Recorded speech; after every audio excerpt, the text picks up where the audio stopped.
दोस्तों नमस्कार। Good evening सभी को। आज जो मैं आपके सामने पेपर लेके आया हूँ वो हिमाचल प्रदेश में लेवल फेस्ट का जो जेबीटी का पेपर हुआ है वो पेपर मैं आपसे हल करवा रहा हूँ। और बहुत सामान्य से प्रश्न हैं लेकिन एक कॉन्फिडेंस बढ़ेगा। मेरा उद्देश्य यही है कि आपके आत्मविश्वास को इतना मजबूत बना देना कि धीरे धीरे आपको बहुत सामान्य पेपर्स हल करवा रहा हूँ। वैसे तो ये भी 2020 में आए हैं पेपर, हर पेपर दोस्तों सामान्य होता है, लेकिन कई बार क्या होता है कि सामान्य पेपर के चक्कर में और हम ये सोच लेते हैं पता नहीं क्या पेपर आएगा और इतनी चीज़ें डीपली इतना चले जाते हैं कि नॉर्मल पेपर में हम सही नहीं कर पाते हैं। कोई भी पेपर बनता है उसमें 60% नॉर्मल होते हैं, 20% पर्सन बहुत हार्ड होते हैं, ठीक है, और 20% पर्सन मीडियम के होते हैं। याद रखना, आपको यही चीज़ समझनी है। कई बार क्या होता है कुछ लोग सिर्फ अपनी तरफ भीड़ आकर्षित करने के लिए और वो ऐसे ऐसे क्वेश्चंस डालते हैं जिनका एग्जाम पैटर्न से कोई संबंध नहीं होता। वो फेसबुक हो सकता है, वो यूट्यूब हो सकता है, और आपको लगता है कि पता नहीं क्या पढ़ा रहे होंगे।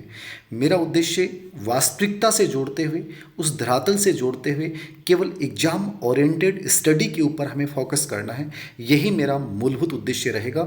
मेरा कोई उद्देश्य नहीं है कि आप मेरी बहुत प्रशंसा करें, मेरा कोई उद्देश्य नहीं है कि आप मुझे पता नहीं भगवान बना दें। मैं एक सामान्य इंसान हूँ, सामान्य ही रहना चाहता हूँ। हाँ, आपने बहुत सारे बच्चों ने पिछली बार कहा सर एक नेगेटिव कमेंट, कोई बात नहीं, मैं भी नहीं मानता इन चीज़ों को, क्योंकि नेगेटिव से मैं हतोत्साहित होता तो आज तक यहाँ पहुँचता नहीं। वो तो केवल आप लोगों की एक प्रतिक्रिया जानने के लिए मैंने ऐसा कुछ कहा था कि एक नेगेटिव कमेंट के आपका क्या रिस्पॉन्स आता है, तो मैं आपके लिए हमेशा समर्पित हूँ।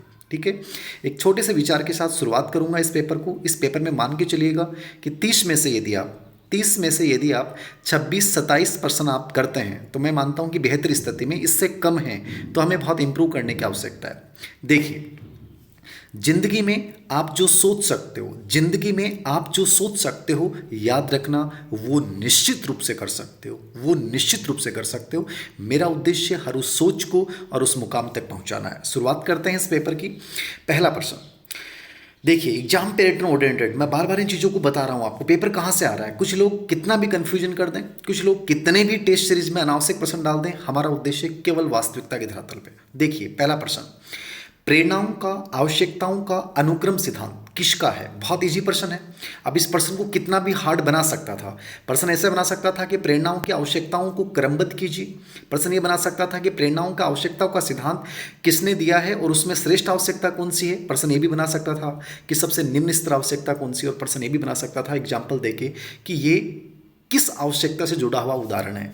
तो ये हमें उस अप्रोच को लेके चलना है माइंड में कि कहाँ तक वो प्रश्न बना सकता है, लेकिन हमारे सामने जो आ रहा है वो भी हमें दिमाग में रखना है। ऐसा नहीं कि उसको सोचने के चक्कर में हम बहुत साधारण प्रश्न गलत कर दें। तो पहला प्रश्न आपके सामने आ चुका है, आपके दिमाग में उत्तर आ गया होगा। प्रेरणाओं का आवश्यकता का अनुक्रम सिद्धांत। देखिए, आप इससे अनुमान लगा लीजिए कि मेस्लो पे कितने प्रश्न आ गए। इसलिए मैंने यूट्यूब पे जो वीडियो डाले हैं केवल वो डाल रहा हूँ जो बहुत ही इंपॉर्टेंट है। याद रखना, बहुत ही इंपॉर्टेंट है। ठीक है, तो मेरा उद्देश्य भी वही है कि अनावश्यक चीज़ें ना करवा के इंपॉर्टेंट चीज़ें करवाई जाए। तो यहाँ आपका उत्तर क्या हो जाएगा? मेस्लो, माओर, एटकिंसन, मैकक्लेलन। तो यहाँ उत्तर क्या होगा? सोचने की भी आवश्यकता नहीं है। उत्तर क्या हो जाएगा? अब्राहम मेस्लो 1954 में मोटिवेशन एंड पर्सनालिटी किताब में उन्होंने आवश्यकताओं का पदानुक्रम सिद्धांत दिया था। याद रखना, 1959 में इसमें 3 आवश्यकताएं और जोड़ी गई, लेकिन आपको मूलभूत रूप से 5 आवश्यकताएं याद रखनी है। सबसे श्रेष्ठ, आत्मसिद्धि, और सबसे निम्न स्तर क्या होती है? शारीरिक आवश्यकता। ठीक है, आगे देखिए। ठीक है, मावोर ने अधिगम की शैलियों का उल्लेख किया, एटकिंसन ने उपलब्धि प्रेरक पे काम किया, और मैकक्लेलन ने अचीवमेंट उपलब्धि प्रेरक पे काम किया। ठीक है, आगे दूसरा प्रश्न, बहुत अच्छा प्रश्न है। बुद्धि व सृजनात्मकता में प्राय किस प्रकार का सह संबंध पाया जाता है? ठीक है, कोरिलेशनशिप बहुत इंपॉर्टेंट है। What kind of correlation generally exists between intelligence and creativity? तो समझिए इसको, विधेयात्मक, निषेधात्मक, शून्य या उपयुक्त सभी। तो बहुत महत्वपूर्ण चीज़ ये है, आपको ये प्रश्न बहुत बार मिलेगा और मैं बार बार आपको इन चीज़ों को रिपीट कर रहा हूँ। क्रिएटिविटी पे बहुत अच्छे से आपको पढ़ के जाना है। तो सृजनात्मकता और बुद्धि पे सेकंड ग्रेड में भी प्रश्न पहले आ चुका है। याद रखना कौन सा उत्तर होगा आपका? निषेधात्मक, शून्य, उपयुक्त सभी या विध्यात्मक? उपयुक्त सभी हो सकता है कि यस या नो? उपयुक्त सभी हो सकता है यस या नो? नहीं हो सकता। उत्तर क्या होगा? विध्यात्मक होगा। क्या होगा? विध्यात्मक। क्यों होगा विध्यात्मक? अब देखो, लैंग्वेज चेंज कर रहा है। विध्यात्मक को मैंने किताब में सकारात्मक भी लिख रखा है और विध्यात्मक दोनों शब्द लिख रखे हैं मैंने। सकारात्मक और विध्यात्मक एक ही बात होती है, यानी बुद्धि और सृजनात्मकता में पॉजिटिव संबंध पाया जाता है। कैसे? ऐसा नहीं है कि एक मंद बुद्धि बालक सृजनात्मक हो सकता है, कभी नहीं होगा, याद रखना। और ये आवश्यक नहीं है कि बहुत उच्च बुद्धि लब्धि का व्यक्ति सृजनात्मक होगा, लेकिन सृजनात्मकता के लिए एक औसत बुद्धि लब्धि का, औसत से अधिक बुद्धि लब्धि का होना आवश्यक है। यानी जिसे कहते हैं सृजनात्मकता में देहली मॉडल, क्या बोलते हैं, देहली मॉडल। देहली मॉडल क्या होता है, देहली मॉडल का मतलब यही होता है कि सृजनात्मकता के लिए एक निर्धारित बुद्धि लब्धि को होना आवश्यक है। सिंपल भाषा में समझ में आई के बाद कि भाई निर्धारित इतनी बुद्धि लब्धि तो होनी चाहिए, ई बुद्धि लब्धि से कम हो तो बिम चांसेस कम हो जाएगा सृजनात्मकता को होने का। इसको बोलते हैं देहली मॉडल। क्या बोलते हैं, देहली मॉडल। यानी एक निर्धारित बुद्धि लब्धि का होना, और निर्धारित बुद्धि लब्धि क्या है, औसत से अधिक। यानी औसत से अधिक क्या होगी, 110 से अधिक बुद्धि लब्धि जो है वो क्रिएटिविटी के लिए होनी चाहिए, अमूमन जो आंकड़े आते हैं वो। ठीक है, तो ये पॉजिटिव संबंध हो गया। क्या हो गया, पॉजिटिव संबंध हो गया। नेक्स्ट, बाल अपराध कैसा व्यवहार है। बहुत अच्छा प्रश्न है, बाल अपराध कैसा व्यवहार है। देखिए बाल अपराध कैसा व्यवहार है, तो बाल अपराध कैसा व्यवहार है इसको समझिए आप। बाल अपराध पे वैसे रेट में सिलेबस में सीधा बाल अपराध नहीं, लेकिन फिर भी मैंने कहा है आपको, किताब में भी डाला है मैंने कि पढ़ के जाइए आप। ठीक है, बाल अपराध कैसा व्यवहार है, तो किताब में जिन्होंने अवनी मनोविज्ञान पढ़ी है उनके दिमाग में तुरंत आ गया होगा समाज विरोधी, सिजोफ्रेनिक, आनुवांशिक, इनमें से कोई नहीं। अब आपके माइंड में एक चीज़ आ रही होगी, सर ये सिजोफ्रेनिक क्या है। तो सिजोफ्रेनिक आपने बताया होगा सिजोफेनिया जिसको बोलते हैं, मैंने किताब में डाल रखा है मनोविदालिता।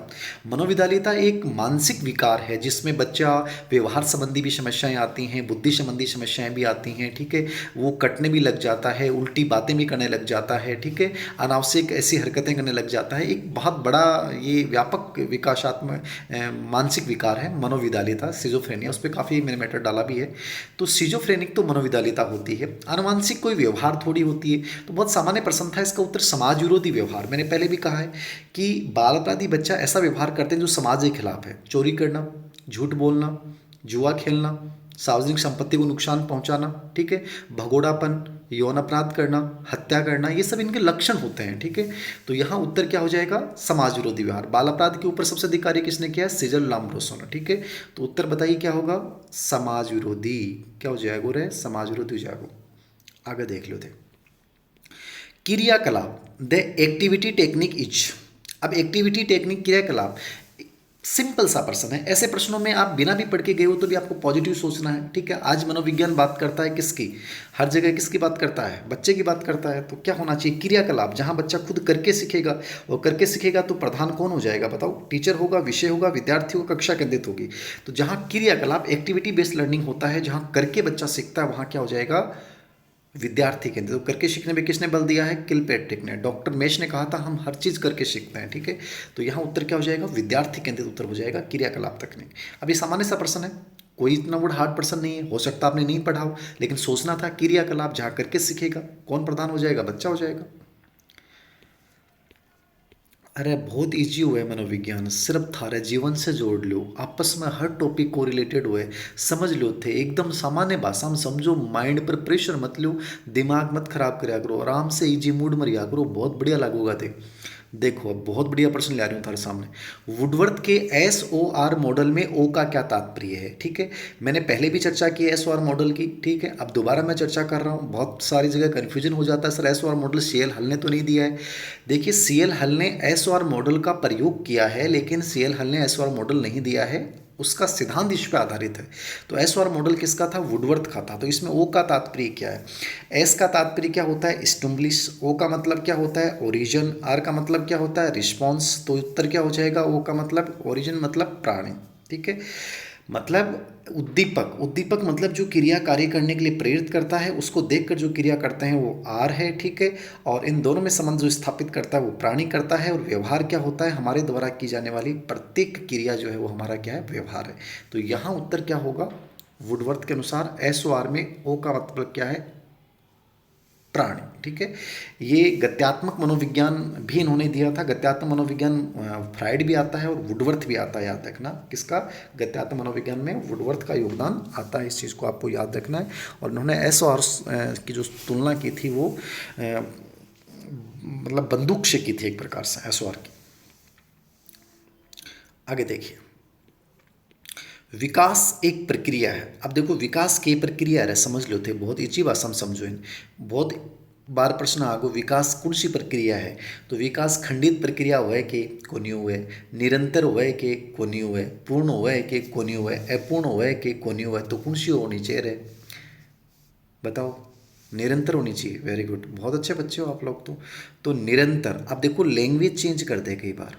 निरंतर शब्द आ गया, यहाँ शब्द दे दे सतत, यहाँ शब्द दे दे आजीवन, ठीक है, यहाँ शब्द दे दे जीवन पर्यंत, ठीक है, मतलब ऐसे कोई भी शब्द दे सकता है। लगातार, निरंतर, सतत, आजीवन। विकास एक सतत प्रक्रिया है, विकास और अधिगम कभी रुकते नहीं है। और एलिजाबेथ हरलोक ने स्पेशली इसका समर्थन किया है कि विकास एक लगातार चलने वाली प्रक्रिया है। हर समय किस न किस कुछ न कुछ परिवर्तन हमारे अंदर होता रहता है, चाहे वो आकार में परिवर्तन हो, अनुपात में परिवर्तन हो, व्यवहार में परिवर्तन हो, ठीक है, तो चलता रहता है। नेक्स्ट, व्यवहारिकतावाद पाठशाला का प्रतिपादन किसने किया है? द स्कूल, पाठशाला मतलब स्कूल। तो व्यवहारिकतावाद पाठशाला का प्रतिपादन किसने किया है? बताने की आवश्यकता नहीं है, बहुत ईजी प्रश्न है। फ्राइड ने किसका किया था? मनोविश्लेषणवाद का। कार्ल यूंग ने किसका किया है? न मनोविश्लेषणवाद का। किसी ने नहीं, जेबी वाटसन। वाटसन ने 1913 में व्यवहारिकतावाद पाठशाला का प्रतिपादन किया था, याद रखना। और एक चीज़ बच्चे कई बार प्रश्न पूछते हैं, गुरुजी पर्यावरणीय वाद किसको कहते हैं? तो व्यवहारिकतावाद को इसने पर्यावरण पे बल देने का इसको पर्यावरणवाद भी कहते हैं। लेकिन अधिगम में पर्यावरणीय सिद्धांत पे बल डाला था वो रोजर्स ने डाला था। किसने डाला था? कार्ल रोजर्स ने। लेकिन संप्रदाय की जब भी बात आएगी, पर्यावरणवाद किस संप्रदाय का उपनाम है? तो व्यवहारवाद का उपनाम है पर्यावरणवाद, ठीक है। तो ये कन्फ्यूजन करने वाली चीज़ें हैं, ऐसी आती हैं तो प्रश्न डिलीट होने के चांसेस बढ़ जाते हैं, ठीक है। वाटसन और दोनों रोजर्स आ जाएंगे तो व्यवहारिकतावाद संप्रदाय, पर्यावरण संप्रदाय वाटसन था, याद रखना। ये चीज़ आपको याद रखनी है। और वाटसन ने व्यवहारवाद में बालक के व्यवहार को महत्वपूर्ण माना, अनुबंधन को महत्वपूर्ण माना, प्रेक्षण ऑब्जर्वेशन को महत्वपूर्ण माना था, याद रखना। और चेतना का विरोध किया था स्पेशली, ठीक है। आत्मनिष्ठता का विरोध किया था, वस्तुनिष्ठता का इसने समर्थन किया था और इसको प्रथम बल कहा जाता है। आगे देखिए, प्रत्येक पितृक, पितृक मतलब जीन बना होता है। अच्छा प्रश्न है, नॉर्मली प्रश्न है। मैंने आपको पहले भी कहा है कि वंशानुक्रम वातावरण है, दोनों बहुत डंगू समझ के जाओ, डंगू पढ़ के जाओ और पक्को प्रश्न आओगा हूँ, ठीक है ना। वंशानुक्रम वातावरण ढंग से समझ लियो, कोई दिक्कत हो तो मन पूछ लियो, मैं थाने बढ़िया तरीका बता दूंगा। जो भी थारा समस्या आवा है के थाना लगेगी गुरुजी वो कौन समझ मारे वो ही समझा दूंगा, ठीक है ना। लेकिन इन समझ के जानो है, पर एक वीडियो और बना दूंगा। तो जीन, वंशानुक्रम, वातावरण, क्रोमोसोम्स, इन पे बहुत प्रश्न पूछता है, हर एग्जाम में वो प्रश्न आ ही जाए। किससे बना होता है? तो मुझे पता है कि सबको पता होगा किससे बना होता है। डीएनए, आरएनए, गुणसूत्र सभी से, तो डीएनए से बना होता है, ठीक है ना। ये हाँ, एक बच्चे ने कहा सर किताब में मिस प्रिंट है, किताब में मिस प्रिंट है, निश्चित रूप से मैं इसको मानता हूँ, कुछ गलतियाँ रह जाती हैं, कितनी भी प्रूफ रीडिंग करते हैं तो भी रह जाती हैं, तो डीएनए ही होगा ना। उसमें शायद आरएनए भी लिखा हुआ है प्लस आरएनए, तो आरएनए नहीं होता, याद रखना, ठीक है ना। तो ये आप कर लेना, इंप्रूव कर लेना इसको। जीन जो बना होता है वो किससे बना होता है? डीएनए से बना होता है, ठीक है। और ये जो होते हैं वो दो प्रकार के हो सकते हैं, होमोलॉग जीन्स भी हो सकते हैं और एक होता है एलल्स जीन भी होते हैं। होमोलॉग जीन्स वो होते हैं जो एक समान प्रकृति के होते हैं, एक जगह पे होते हैं, और जो एलल्स होते हैं वो असमान प्रकृति के जीन्स होते हैं। और एक प्रश्न बहुत बार इससे पूछा जाता है, आनुवांशिकता की इकाई किसे कहा जाता है? तो प्रत्येक पितृक या जीन को आनुवांशिकता की मूलभूत इकाई कहा जाता है। ये बहुत बार प्रश्न आता है, याद रखना, ठीक है।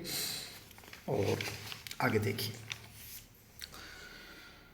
गुणसूत्र क्रोमोसोम्स होते हैं, ठीक है, जो 23 जोड़े होते हैं, आपको पता है सभी को।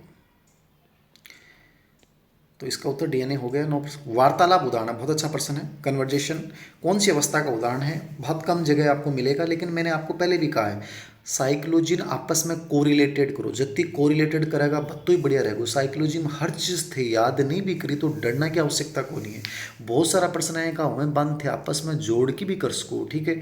थे पहले रोव लाग जाओ गुरुजी क्यों से, गुरुजी मेरा तो यहाँ होगो बया होगा, अरे क्यों को नहीं होती तो मस्त रिया करो, ठीक है ना। तो हर चीज़ ईजी है, थे माइंड में इमेज सेट कर लो कि सब अच्छा होगा, ठीक है। जितना ज़्यादा आप अनावश्यक चीज़ों से अपनी दूरी बना लोगे, सोशल मीडिया से दूरी बना लोगे, बहुत सारे लोगों उसमें उलझे रहोगे, तो जितना ही कन्फ्यूज होता जाओगा। जितनी किताब पढ़ोगा बत्ता ही कन्फ्यूज होता जाओगा, जितना टीचर का टेस्ट देखोगा बत्ता ही कन्फ्यूज होता जाओगा। इसलिए थाने जो बढ़िया लागे गुरुजी बन एक न फॉलो कर लो, मेरी जरूरी को नहीं, बहुत बढ़िया बढ़िया गुरुजी हैं, बढ़िया बढ़िया मैडम जी हैं, कोई ने भी फॉलो कर लो थे, ठीक है ना, लेकिन एक ने करो। अब देखो साइकोलॉजी में जोड़नो है था, वार्तालाप उदाहरण है। अब ई प्रश्न को सीधो उत्तर नहीं मिला था किताब में, लेकिन थे जोड़ लोगा नहीं तो थाने बहुत आराम से समझ में आओगे, ठीक है। संवेदीकत्यात्मक अवस्था में होगा क्या, नहीं होगा। 0 से 2 वर्ष में बच्चा वार्तालाप कर ही नहीं पाता है, बच्चा अपने आप तक सीमित रहता है यहाँ पे, ठीक है। आत्मकेंद्रित अवस्था हुआ ना वार्तालाप हो कुंस के बच्चों, वार्तालाप कौन सी अवस्था में करे, बहिर्मुखी कट्ठे बनाए बच्चों, तो थारे दिमाग में अनुजन चाहिए बाल्यावस्था की विशेषता में थान पढ़ाई, बाल्यावस्था की विशेषता थान किताब में दे रखी, और बाल्यावस्था की विशेषता में दे रखी है बहिर्मुखी व्यक्ति। तो बहिर्मुखी को मतलब आपस में बातचीत करे को, दोस्त बनाओ। अब थारो दिमाग बड़े लग जाना चाहिए। और बाल्यावस्था वार्तालाप। अब बाल्यावस्था में जीन पियाजे की कौन सी अवस्था होनी चाहिए, स्थूल क्रियात्मक, जिसको अपन क्या बोलते हैं, कॉन्क्रीट ऑपरेशनल स्टेज, ठीक है। कॉन्क्रीट ऑपरेशनल स्टेज कौन सी होगी, स्थूल क्रियात्मक अवस्था होगी। बातचीत कठे करे, वादिवाद कठे करे, ठीक है। बातचीत कठे करे, वादिवाद कठे करे, बाल्यावस्था में करे। तो बाल्यावस्था को कार्यकाल क्यों हुआ 6-12 हुए, और पियाजे के अनुसार स्थूल क्रियात्मक अवस्था को कार्यकाल क्यों हुआ है 7 से 11 या 12 वर्ष। तो ये 11-12 वर्ष में बड़ा कन्फ्यूजन चलता है, कुछ जगह 7 से 11 है, कुछ जगह 7 से 12 है, ठीक है। तो स्थूल क्रियात्मक अवस्था नहीं, वार्तालाप बच्चा स्पेशली जो करता है दूसरों के साथ, वो स्पेशली यहाँ पे होता है। तो इसका उत्तर ये होगा स्थूल क्रियात्मक अवस्था। मतलब को रिलेटेड करनी है थाना हर चीज़ ना, आज दिमाग में राखियो। साइकोलॉजी हार्ड को नहीं है, हार्ड बना दे आप, हाँ ठीक है ना। तो थारा समझ में आ गई, उत्तर के कर दोगा रे स्थूल क्रियात्मक अवस्था। पियाजी पे प्रश्न जरूर आऊँगा, दो कई प्रश्न पूछ लियो। आई तो मनोविज्ञान और के है। शारीरिक विकास का क्षेत्र क्या है, बहुत अच्छा प्रश्न है, कई बार आ गया। फिजिकल शारीरिक विकास में क्या क्या चीज़ें आएंगी, तो देखो शारीरिक विकास में बहुत सामान्य रूप से चीज़ ही, शारीरिक विकास में पहले भी कई बार प्रश्न आ गया। शारीरिक विकास के टेबल थे, देखी होगी किताब में। तो बिम के लिख रहा क्यों है, सिर का विकास, हड्डियों का विकास, दांतों का विकास, मांसपेशियों का विकास, ठीक है। आकार में परिवर्तन, अनुपात में परिवर्तन, 5-6 बिंदु दे रखे हैं, ठीक है। बिग के नीचे ऊपर एक लाइन भी लिख रखी है कि शारीरिक विकास में स्नायु मंडल आएगा, शारीरिक विकास में उत्सर्जन तंत्र आएगा, ठीक है। शारीरिक विकास में आपका रक्त जो वाहिका है वो सब इसमें आएंगी, पाचन संस्थान इसमें आएगा। तो ये सब किसका पार्ट होते हैं, शारीरिक विकास का। इजी 100% है, बताओ क्या उत्तर होना चाहिए, बता दो दाने फटाफट। वेरी गुड, इन सभी का होगा। आगे देख लो, स्वायत्ता बनाम लज्जा व शक की अवस्था। देखो स्वायत्ता बनाम लज्जा शक की अवस्था, स्वायत्ता बनाम लज्जा शक की अवस्था जो है वो इम्पोर्टेंट है। क्या इम्पोर्टेंट है, क्योंकि मैंने आपको पहले भी कहा है कि इरिक इरिक्शन जो है वो बहुत महत्वपूर्ण आदमी है। कौन है महत्वपूर्ण, इरिक इरिक्शन बहुत महत्वपूर्ण है। इनको ईगो मनोवैज्ञानिक कहा जाता है, इरिक इरिक्शन को, ठीक है। और इन्होंने जो दिया था वो क्या दिया था, एक तो जीवन अवधि उपागम दियो। कौन सा उपागम दियो, जीवन अवधि उपागम। और जीवन अवधि उपागम के साथ साथ इन्होंने एक बहुत महत्वपूर्ण सिद्धांत दिया था, मनोसामाजिक विकास सिद्धांत। इनको ईगो मनोवैज्ञानिक कहा जाता है क्योंकि ईगो पे बल दिया था। और उस सिद्धांत में इन्होंने 8 अवस्था बताई। कोई ना कोई एग्जाम में प्रश्न जरूर आ जा। 8 अवस्था को थाने मैं वीडियो भी बना दूंगा, समझा दूंगा, बड़ा आराम से प्यार से समझा दूंगा थाने, एक एक चीज़ समझा दूंगा थाने। लागो गुरु जी मारा तो समझ में आगो जना मान लियो कि ठीक है ना। तो एक बार थीन देख लो, प्रश्न देख लो थे। स्वायत्ता बनाम लज्जा व शक की अवस्था है। मैं मारवाड़ी में कई बार बीच में बोलने लग जाता हूँ, कई बच्चे कहते हैं बहुत बढ़िया लागू, लेकिन बेचारा जब बाहर के स्टेट का ही, बिहार उत्तराखंड का, बाकी समझ में भी तो कोई आओ मारवाड़ी, इसलिए बीच बीच में कई शब्द आ जाएं। तो देखना आप, स्वायत्ता बनाम लज्जा व शक की अवस्था, ठीक है। Autonomy versus same doubt, autonomy versus same and doubt the stage between. तो कार्यकाल पूछ रहा है। देखो पहली अवस्था विश्वास बनाम अविश्वास को कार्यकाल क्यों है, 0 से 18 महीना माने जाए, ठीक है। कुछ जगह 0 से 12 महीना लिख रहा है, कोई अलग अलग बात है। साइकोलॉजी में हर को कार्यकाल अलग मिलेगा, ठीक है। लेकिन मैं भी कह रहा हूँ कि ऐसा प्रश्न आएगा तो विविध मिलेगा, तो हर किताब में अलग है, तो वो डिलीट हो जाएगा। जन्म से 18 महीने मानता हूँ मैं, मेरे अनुसार विश्वास है विश्वास। और जो दूसरी अवस्था है स्वायत्ता बनाम लज्जा, ऑटोनॉमी वर्सेस डाउट सेम, इसका कार्यकाल होता है 18 महीने से 3 वर्ष, ठीक है। तो 18 महीने से 3 वर्ष ऐसा कार्यकाल होगा, तो यहाँ उत्तर क्या हो जाएगा, 2 से 3 वर्ष। ऑप्शन जैसा उसके अकॉर्डिंग उत्तर देना है। 18 महीने से 3 वर्ष नहीं तो 2 से 3 भी सही है, और 18 से 3 होता तो 18 से 3 ही करना था आपको। तो उत्तर यहाँ क्या हो जाएगा, 2 से 3 वर्ष। मतलब क्यों है यार, ये अवस्था में बच्चा में यदि विश्वास उत्पन्न हो जाए तो वो स्वतंत्र रूप से कार्य करे। कौन सा कार्य करे, स्वतंत्र रूप से कार्य करें, स्वायत्ता, ठीक है। और स्वतंत्र रूप से कार्य करे भी का मम्मी पापा भी मोटिव करें, बेटा बहुत बढ़िया रहे, बहुत बढ़िया काम करे बेटो, खुद ही ना ले, खुद ही कपड़ा बदल ले, तो भी का मम्मी पापा की बढ़ाई करें। और मान लो वो टाबर खुद ही काम करे भी का मम्मी पापा का दिन टिंगर की करे रे, तेरा कपड़ा पहने कौन जा, तेरा नायु ढंग से जाए कौन जा, मारी ने थप्पड़ खींच की, तो वो टाबर अंदर ही अंदर के कर लाग जा, आपकी योग्यता पर शक कर लाग जा, लज्जा कर लाग जा, इन बोले लज्जा व शक्य अवस्था। तो भी के दो चीज़ में संघर्ष होगो, स्वायत्ता बनाम लज्जा। और यदि वो इस संघर्ष से निकल गया है तो निकलता ही एक भी मनोसामाजिक गुण पैदा हुआ। भी मनोसामाजिक गुण मतलब प्रत्येक 8 अवस्थाओं को एक मनोसामाजिक गुण हुआ है, ठीक है ना। तो वो मनोसामाजिक गुण को नाम क्यों हुआ है? इच्छा शक्ति। भी को नाम क्यों हुआ है? इच्छा शक्ति, विल पावर, ठीक है। यदि वो इस संघर्ष को समाधान कर लेगा तो मनोसामाजिक गुण की अवस्था में कौन सोगा वो बाकी टॉपिक पढ़ा दूँ, चिंता मत करियो थे, है ना। बर्डन मत लियो दिमाग पर, मस्त रिया करो तो। जीववाद प्रवृत्ति बालक में किस अवस्था में पाई जाती है? बहुत ही बढ़िया प्रश्न है। देखो, animism nature found in the child during which stage? जीववाद प्रवृत्ति। अब बच्चा कंफ्यूज हो जा, गुरुजी प्रश्न तो पियाजे से पूछ लियो, लेकिन पियाजे को प्रश्न ने और फ्राइड से जोड़ दियो। बोलो कि गजब को प्रश्न बनाया। देखो यही तो साइकोलॉजी में थान के करे हो रहा शुरुआत से ही, आपस में कोरिलेटेड करके पढ़ो। साइकोलॉजी में पढ़ना है कोरिलेटेड करके पढ़ो। एक टॉपिक समझ में जल्दी आओगे जो आपस में कोरिलेटेड करेगा। पर्सन पियाजे को और ऑप्शन फ्राइड का। बोलो यही तो मनोविज्ञान है। बताओ ते मान लो रट्टा मार लो, गुरु जो ऐ कर लियो ब्याँ कर लियो। अरे समझो आ चीज़ान आराम से। देखो बहुत ईजी चीज़ है, ईजी चीज़ है। मैं कह रहा हूँ बहुत ईजी चीज़ है। जैको बच्चों थोड़ो सो भी ढंगू समझो, मैं थाने फ्राइड समझा दी बहुत बढ़िया तरीका हूँ, और फ्राइड थारे समझ में आ गो तो ये प्रश्न को उत्तर थारे तुरंत दिमाग में आ जा। जीववाद यानी एनिमिज्म। एनिमिज्म का मतलब क्या है? गतिशील वस्तु को सजीव समझना। बच्चा सड़क पे चलता है, गिर गया, गिरता है, कहते गो रहा सड़क मन मारी, ठीक है ना। खंबा के भिड़ गो और कदे मम्मी मेरे वो खंबू मारी भी कर जोर जोर लात मारा लाग जाए। मम्मी कहते बेटा का दो मार दे, टाबर राजी हो जा दो मार की, सड़क का दो मार के राजी हो जाए। मेरे सड़क का मारे तेरा पक्को जू लगेगी। लेकिन बावली झालर हुआ है टाबर, याद रखना, है ना। मेरे कहीं भी की दिशा में मोड़ दो। तो जीववाद प्रवृत्ति आई हुआ है। जीववाद की प्रवृत्ति की विशेषता में थान बेरो है। किताब में थारा कुछ भी याद हो तो देखियो, ऊपर लाइन लिख रहा है कि मैं अवनी मनोविज्ञान में जीववाद की प्रवृत्ति आत्म केंद्रित होती है। बस बैठे उत्तर मिल गयो। जैको आ लाइन पढ़ ली न भी का दिमाग में आगो। जीववाद आत्म केंद्रित प्रवृत्ति हो। आत्म केंद्रित का मतलब किससे होता है? अपने आप से, अपने हित से महत्वपूर्ण है। और अपने हित से महत्वपूर्ण सिगमंड फ्राइड का कौन सा हो जाएगा? बोलो इड, ईगो, सुपर ईगो। कौन सो जागो रे? इड हो जागो। कितो इजी प्रश्न होगो। अरे कितो इजी प्रश्न होगो। इड, इड क्या है? राक्षसी है, आनंद सिद्धांत संचालित है। मन में आवे बा काम करना, मन आनंद आनो चाहिए। दुनिया कोई दुखी हुआ तो साब हो जाओ। यो कुण खै रहे, यो इड खै। तो जीववाद की प्रवृत्ति किससे जुड़ी होगी? आत्मकेंद्रित होने कारण। बाकी दिमाग लगाना ही था तो सीधो सो प्रश्न को उत्तर क्यों हो रहा है? इड होगो। उत्तर क्या हो गया? इड। तो एनिमिज्म का संबंध किससे है? इड से। आगे देखो, बहुत बढ़िया प्रश्न है। वास्तविकता के गुण पाए जाते हैं ओरिजिनलिटी ट्रेंड्स फाउंड इन। अमीर ग्राह का बच्चा पर पाया जा, गरीब ग्राह का बच्चा पाया जा, सृजनशील बालका में पाया जाए या सामान्य बच्चा में पाया जा। वास्तविकता, अमीर घर को बच्चों तो वास्तविकता में रहना को मतलब ही नहीं है, ठीक है। गरीब घर को बिचारो भी बिचारो दीवा सौंप पर लेगो, उम्मीद करेगो कि भाई मेरे घर में कदे न कदे मेरे झोंपड़े के स्थान पर महल बनेगो, ठीक है। अमीर घर का बड़ा और बड़ा सपना हो जाए, भाई फैक्ट्री के बारे में सोचा लाग जाए। गरीब वाला बिचारो कोई छोटो मोटो घर के बारे में सोच ले, ठीक है। साइकिल के बारे में सोच ले, अमीर वाला ओडी के बारे में सोच ले। तो काल्पनिकता दोनों में हुआ है, सृजनशील और सामान्य। अब सृजनशील बच्चे भी कल्पनाशील होते हैं, जहाँ न पहुंचे रवि वहाँ पहुंचे कवि, ठीक है। सामान्य बच्चे, अब देखो इसमें दोनों चीजें लगती हैं। एक सामान्य उत्तर दे तो एवरेज चाइल्ड भी सामान्य, लेकिन सामान्य बच्चा भी दिवास्वप्न तो करता है। तो यहाँ एक चीज आती है घूम फिर के कि सृजनशील जो बच्चे हैं वो ज्यादा बेहतरीन आंसर होगा। एक अप्लाइड टाइप से प्रश्न पूछा है, विशेषता बहुत कम जगह मिलेगा। यथार्थता की विशेषता सृजनशील बालकों में पाई जाती है। ये सत्य को स्वीकार करने वाले लोग होते हैं कौन? क्रिएटिव व्यक्ति। तो यहाँ ज्यादा बेटर आंसर है सृजनशील बच्चे। तो आपको आए तो एग्जाम में सृजनशील ही करके आना है। किसने विश्वमण पे कार्य किया? ठीक है, बहुत अच्छा प्रश्न है। मैंने कह रहा था ना मेमोरी मन था, पढ़ाना ही पड़ेगा, मेमोरी टॉपिक है ना।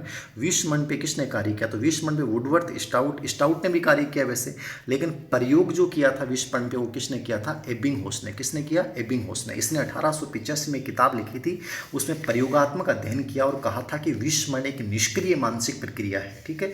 इसने कई निरर्थक पद दिए और इसने कहा था कि विश्वमण वक्र दिया था, उसमें कहा था कि हम जैसे ही सीखते हैं, सीखने के तुरंत बाद जो विश्वमण की गति होती है वो बहुत तेज होती है, याद रखना, ठीक है ना।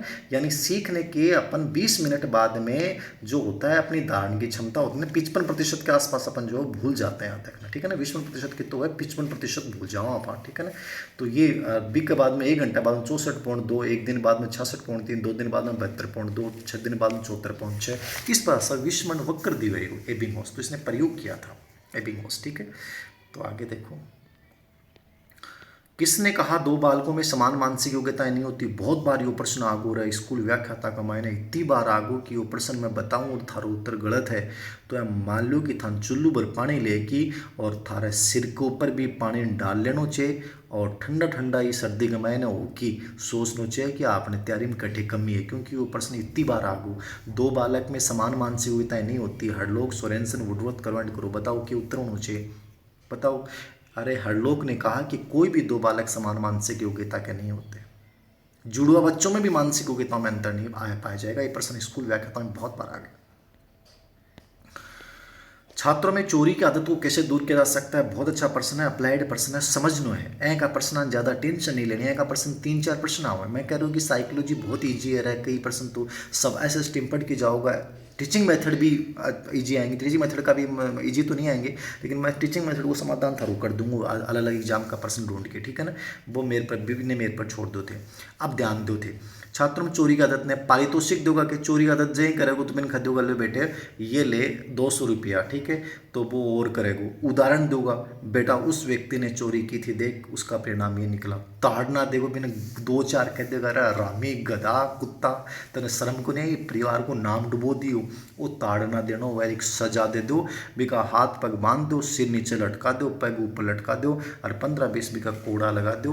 अब बताओ कौन सो काम करोगा थे साइकोलॉजी के अकॉर्डिंग, तो बढ़िया काम कौन सो जाओ। उदाहरण देगा, क्या देगा, उदाहरण देंगे हम कि बेटा उसने ऐसा कार्य किया था, देख उसका परिणाम ये हुआ। कभी चोरी नहीं करनी बेटा, चोरी ना किसी ने की, बड़े बड़े महान लोग हुए उन्होंने कभी चोरी नहीं की, चाहे वो एपीजे अब्दुल कलाम हो, चाहे वो स्वामी विवेकानंद हो, चाहे मतलब सबके बड़े बड़े एग्जाम्पल दो और बच्चे का हृदय परिवर्तित कर दो। साहब वो चोरी करना भूल जाएगा। लेकिन ते सोचो कि भैया 15-20 डंडा मार के मैं चोरी आदत छुड़ाऊँ, कदे कौन छोड़ेगो, वो कदेगो अब की बार और बड़ी करूँगा, मौको मिलेगो करेगो। साइकोलॉजी में सबसे बड़ा एग्जाम्पल है हृदय परिवर्तन, ठीक है ना, हृदय परिवर्तन जरूरी है। तो उत्तर क्या हो जाएगा साहब, उदाहरण देना। आगे देखो भाई, निदान किसे कहते हैं, डायग्नोस्टिक कौन सी टेक्निक है, मैंने बताना कि जुड़ती को नहीं मन लगा तुरंत दिमाग में आगो थारा उत्तर। अधिगम है कि नहीं, शिक्षण है क्या टीचिंग, नहीं, कठिनाई का पता लगाना, इनमें से कोई नहीं। बताओ निदानात्मक का मतलब ही क्या होता है, प्रॉब्लम्स क्या है उनको जानेंगे और फिर उनको दूर करेंगे। तो निदान का मतलब होता है कठिनाई का पता लगाना। शिक्षा मनोविज्ञान सहायक है स्वयं को समझने में, बालक को समझने में, शिक्षण विधियों के चयन में, संपूर्ण शिक्षण प्रक्रिया में। बहुत बार प्रश्न आता है, देखो ए का प्रश्न मैक्सिमम जो सच चीजन समेट के चला वो उत्तर देना है, ठीक है ना। एक पक्षी उत्तर मत दो, उपयोगी है ऐसे प्रश्न जो होते हैं, सहायक है, इनमें मैक्सिमम शब्द को देखो। स्वयं को समझने में उपयोगी है, निश्चित रूप से बच्चे को खुद को जानने में और टीचर को जानने में उपयोगी है। बालक को समझने में, बालक की आवश्यकताएं, रुचियां, समस्याओं को जानने में उपयोगी, यस। शिक्षण विधियों के चयन में किस लेवल के अकॉर्डिंग कौन सी टीचिंग मेथड का चयन करना चाहिए, इसमें भी उपयोगी है। संपूर्ण शिक्षण प्रक्रिया, अब देखो इंटेलिजेंट बच्चा ये करेगा भी संपूर्ण शिक्षण प्रक्रिया में शिक्षण विधि भी आ गई, बालक भी आ गो, स्वयं भी आ गो, पाठ्यक्रम भी आ गो, पाठ्यसहगामी गतिविधि भी आ गई, समय सारणी को निर्माण भी आ गो, डिसिप्लिन भी आ गो, कोई चीज बच्ची को नहीं, तो संपूर्ण शिक्षण प्रक्रिया बेस्ट उत्तर हो गया। समझ में आया ना। शिक्षा मनोविज्ञान सहायक है छात्र के लिए, माता पिता के लिए, अध्यापक के लिए, उपयुक्त सभी के लिए, उपयुक्त सभी के लिए। समझ में आ गई। शिक्षा मनोविज्ञान सहायक है शारीरिक विकास में, मानसिक विकास में, संवेगात्मक विकास में और चौथा ऑप्शन दे दियो सर्वांगीण विकास में। उत्तर कौन सा बढ़िया होगा, सर्वांगीण विकास। ही तो चारों ही सही, लेकिन सबसे बेस्ट आंसर देना है, तो उत्तर क्या कर दोगा रहे, संपूर्ण शिक्षण प्रक्रिया। आगे देखो, सृजनात्मकता की पहचान होती है, क्रिएटिविटी को किससे आइडेंटिफाई करोगे आप, पुराने व्यवहार से मतलब ही नहीं। चित्रकला हो सकता है, ड्राइंग से अपन कर लें, संगीत से भी कर सकते हैं, नवीन परिणाम से, लेकिन मैंने क्या कहा कि बेस्ट आंसर चुनो, तो बेस्ट आंसर क्या होगा, क्रिएटिविटी का मौलिक गुण क्या होता है, नवीनता। क्रिएटिविटी का मौलिक गुण क्या होता है, नवीनता, मौलिकता, उत्पादकता और लोचशीलता, ठीक है ना, विस्तार का गुण, ये इसके मूल गुण होते हैं, ठीक है ना।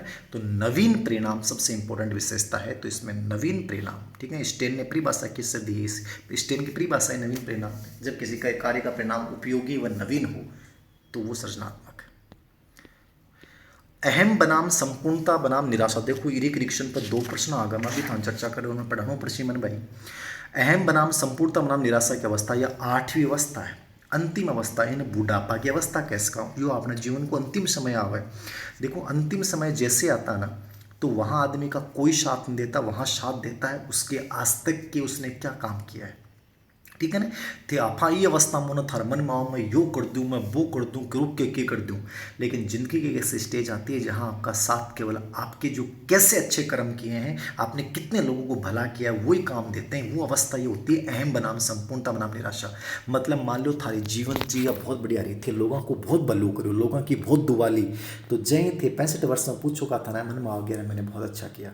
आप IAS बन गए, RS बन गए, कोई बड़े अधिकारी बन गए, लेकिन आपने करप्शन किया, भ्रष्टाचार किया, लोगों को साथ धोखे किए, ठीक है ना, लोगों के साथ पता नहीं गलत किया आपने, तो आपके जीवन के उस समय जाके चाहे आपके पास अरबों की संपत्ति हो, साहब आपके पास ओडी गाड़ी हो, लेकिन उस समय आपको वो गाड़ियाँ और वो संपत्ति इतनी बेकार लगेगी, मन में आएगा मैं कितना घटिया इंसान हूँ, मेरे को ऐसा नहीं करना चाहिए था, मेरे को ऐसा नहीं करना चाहिए था। हमेशा याद रखना ये हर इंसान के हाथ आती है, और इसलिए आपने देखा होगा कई भ्रष्टाचारी अफसर होते हैं वो लास्ट में अपनी गोली से अपना सुसाइड कर लेते हैं।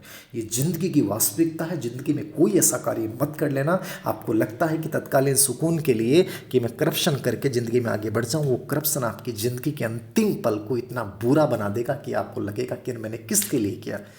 सिंपल ज़िंदगी जीनी है, हर व्यक्ति आया है वो जाएगा, तो ऐसा करके जाऊँ ना कि लोग मुझे याद करें, और ऐसा याद करें कि मुझे लगे कि यार प्राउड था उस इंसान पे।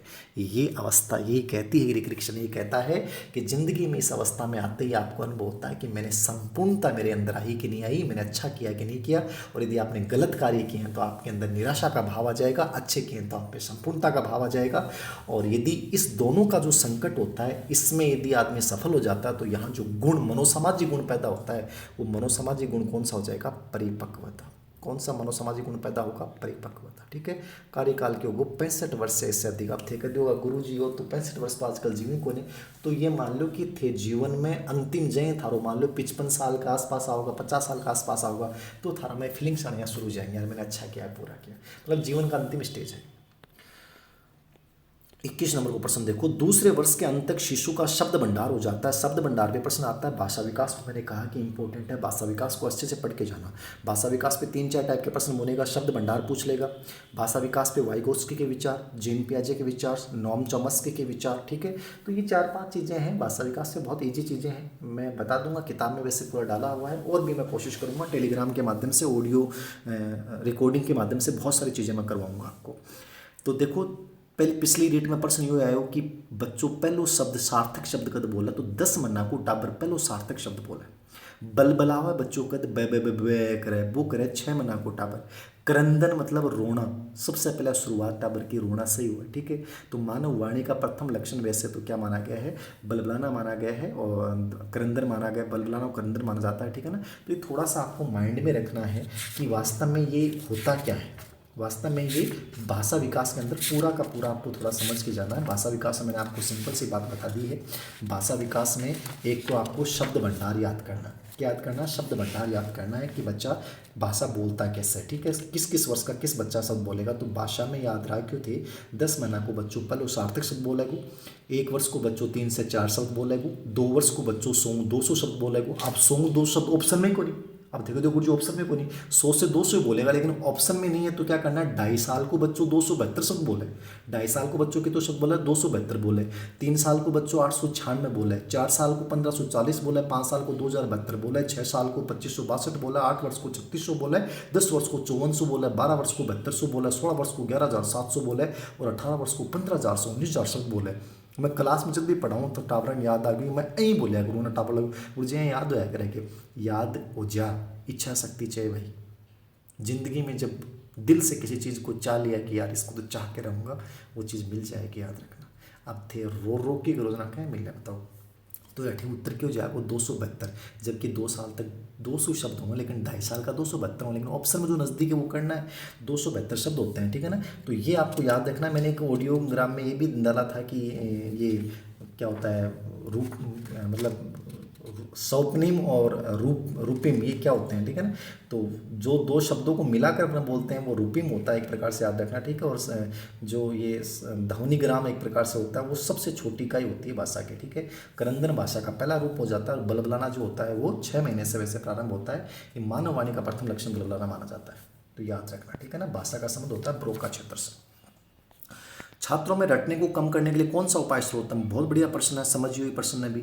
रटना के लिए उप प्रश्न कई बार आवा थे, बहुत प्रश्न पूछो, क्योंकि वह आरबीडी वाली जो किताब निकाली है, आरबीडी से याद रखना मैंने केवल एक ही किताब निकाली है रीड के लिए, बाकी किताब अवनी पब्लिकेशन से आती है और अवनी पब्लिकेशन से ही आएंगी, चाहे स्कूल व्याख्याता की वो किताब हो, चाहे ऑब्जेक्टिव किताब हो, चाहे सेकंड ग्रेड की किताब हो, सब आरएस की किताब हो, सब अवनी पब्लिकेशन से आती हैं। एक किताब केवल आरबीडी से निकाली थी, तो आरबीडी से मेरी केवल एक ही किताब है, याद रखना। उसमें क्या था कि कुछ क्वेश्चन जो थे ना वो उन्होंने डाले थे लास्ट के, मेरे सब 10 मॉडल पेपर ही हैं उसमें, मैटर ही है, बाकी क्वेश्चन में इसलिए मैं उनकी प्रूफ रीडिंग नहीं कर पाया, तो उसमें 10-12 क्वेश्चन है, उनके आंसर गलत लगे हुए।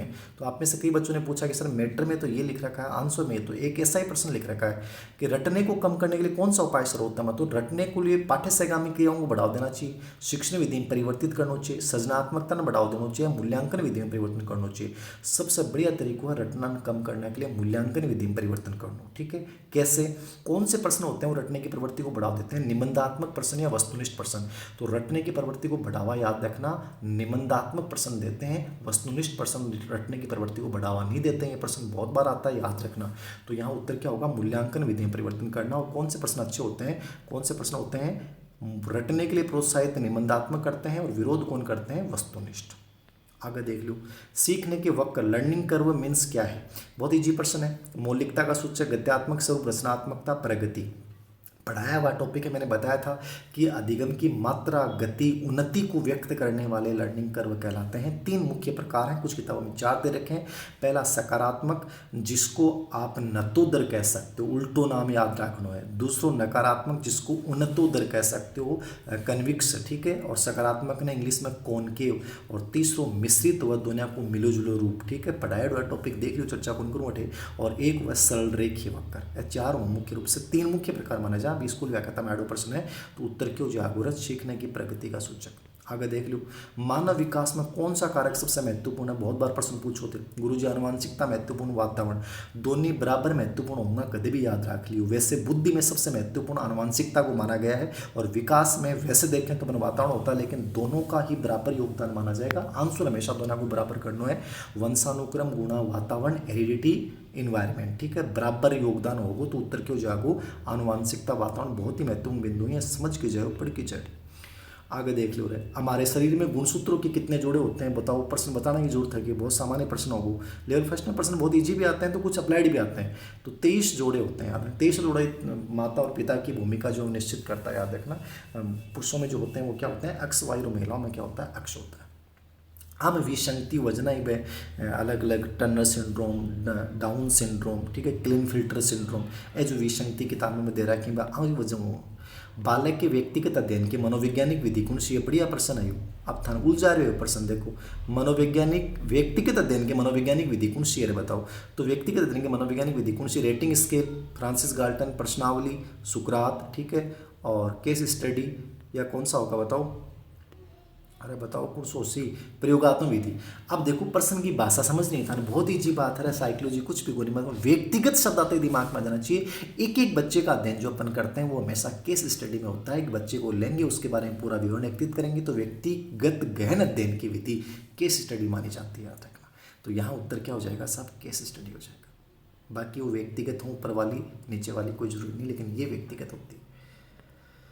27 नंबर का प्रश्न देख लो, मूर्त बुद्धि है, मूर्त बुद्धि व सामाजिक बुद्धि के प्रकार किस मनोवैज्ञानिक द्वारा सुझाए गए, बताओ। बताने की जरूरत है कि तुरंत दिमाग में आ जाना चाहिए कि उत्तर होना चाहिए थॉर्नडाइक। 1920 में मुख्य रूप से प्रकार बताए थे, मूर्त, अमूर्त और सामाजिक। मूर्त मतलब जो सामने दिख रहा है, कारीगर, मैकेनिक, इंजीनियर और 2 ही कार्य करता है। मूर्त वस्तु को देखते हैं, उसमें परिवर्तित करने की योग्यता इनमें होती है। इसको व्यवहारिक बुद्धि, प्रैक्टिकल इंटेलिजेंस भी कहा जाता है। अमूर्त बुद्धि जिसमें पुस्तकीय ज्ञान, शब्द, संकेत, सूत्र, ये सब इसमें आते हैं। अमूर्त बुद्धि में शिक्षाविद वगैरह, वैज्ञानिक, दार्शनिक, ये सब इसमें आ गए। ठीक है, अमूर्त बुद्धि में जितने भी लगभग चीज़ें सब लोग आ गए। सामाजिक बुद्धि में क्या होता है, जिनका सामाजिक समायोजन अच्छा होता है, संयोजन बहुत अच्छा होता है, जो मधुर संबंध बनाने में विश्वास रखते हैं। इसमें स्पेशली सामाजिक कार्यकर्ता, व्यवसायी को भी माना गया है। कुछ जगह व्यवसाय का विरोध करते हैं, बहुत सी किताबों में व्यवसाय दे रखा है। गेरिट ने इसी का समर्थन किया था। गेरिट ने इसी प्रकारों को बताया था, बस कर्म चेंज कर दिया था, है ना, सामाजिक से शुरुआत कर दी थी, बाकी कुछ नहीं है, कोई फर्क नहीं पड़ेगा। थर्ड लाइक, प्रथम मनोवैज्ञानिक प्रयोगशाला की स्थापना किसने की, बहुत बार प्रश्न आ गया, बताओ। William Wundt. कहाँ की थी, जर्मनी के लिप्जिंग नगर में 1879 में, इसलिए इनको आधुनिक मनोविज्ञान का जनक माना जाता है। कई बच्चे कहते हैं गुरुजी थे किताब में विलियम जेम्स लिख रहा है, क्यों निश्चित रूप से लिख रखा है, वो अमेरिका के अकॉर्डिंग है, अमेरिका में, ठीक है। क्योंकि ये प्रश्न बड़ा विवादित था, पहले एक बार प्रश्न आया था विलियम जेम्स मान लिया, उसके बाद अभी विलियम वुंट, तो ये विवादित प्रश्न है। वैसे आधुनिक मनोविज्ञान में अधिकतर मत विलियम वुंट के पक्ष में, इसलिए अमेरिका में विलियम जेम्स करना है और वैसे विलियम वुंट करना है। 1879 में परी प्रयोगशाला की स्थापना की थी विलियम वुंट, लिप्जिग। 29 नंबर को प्रश्न देख लो भाई, कूट संकेतन इनकोडिंग। देखो मेमोरी पे कितना प्रश्न आ रहे हैं। Encoding is a process of, विस्मरण की, स्मृति की, संवेदना की, स्मृति की प्रोसेस है। बता दो ताने, फटाफट बताओ जल्दी से, बताया डो चर्चा कर लिए। तो इनकोडिंग मेमोरी की 3 अवस्था होंगी। पहली अवस्था इनकोडिंग हो जिन्हें आप संकेतिकी बोल सका, ठीक है ना। कोई भी सूचना को प्रत्यक्षण करांगा अभी निश्चित प्रारूप में, निश्चित कूट के मायने बिना अफातंत्र तंत्र में ग्रहण करना, स्मृति चिन्ह को निर्माण करना, बिना आपा के बोला कूट संकेतन के बोला, इनकोडिंग बोला। आपने कोड वर्ड के रूप में बिन याद करा, बिन कूट संकेतन बोला था, ठीक है। या पहली प्रक्रिया हुआ। तो कूट संकेतन की को भाग है, स्मृति की प्रक्रिया है। उत्तर सही है कि गलत है बता दो, सही है, वेरी गुड। और अंतिम प्रश्न देख लो, संचयन स्मृति की प्रक्रिया, storage is a process of memory.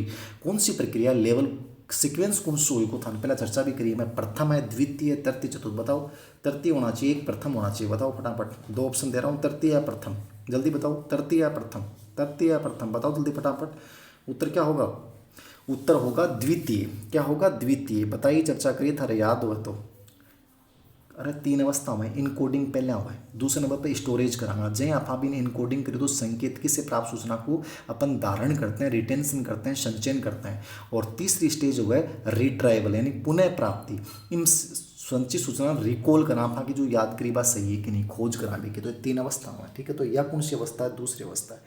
वो प्रश्न हो, पेपर हो, एक महीने जगह का 25-26 सिंह का बढ़िया ही। बाकी टेंशन मत लियो, कमजोर कॉन्फिडेंस मत रखियो, कोई कतो डरा दे था ना, डरने को नहीं है। थार अंदर बहुत कुछ ताकत है, विश्वास रखना, जीतोगे, 100% जीतोगे और मिलके जीतेंगे। याद रखना, दिखा देंगे उस दुनिया को जो आपको हराने का सोच रही है। Thank you very much.